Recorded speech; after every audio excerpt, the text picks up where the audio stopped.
நீண்ட காலமாக போராடி வரும் அரசு மருத்துவமனைகளின் கோரிக்கைகளுக்கும் வேதனைகளுக்கும் தீர்வு ஏற்படுத்த தமிழக அரசு விரைவில் நடவடிக்கை எடுக்க வேண்டும் என்று அரசு மருத்துவர்களுக்கான சட்ட போராட்ட குழு தலைவரான டாக்டர் எஸ் பெருமாள் பிள்ளை கேட்டுக் கொண்டுள்ளார்.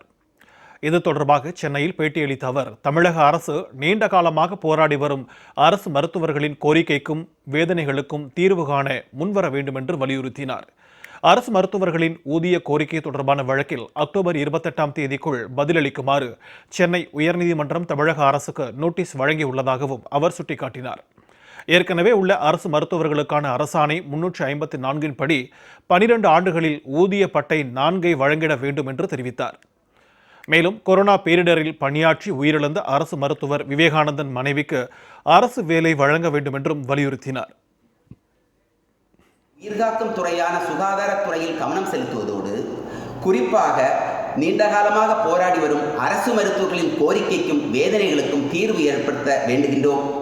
கடந்த 2021ஆம் ஆண்டு திமுக ஆட்சி அமைந்ததும் அரசு மருத்துவர்களின் ஊதிய கோரிக்கையை நிறைவேற்றித்தர உதவ வேண்டும் என திரு உதயநிதி ஸ்டாலின் அவர்களை 2 முறை சந்தித்து வேண்டினோம்.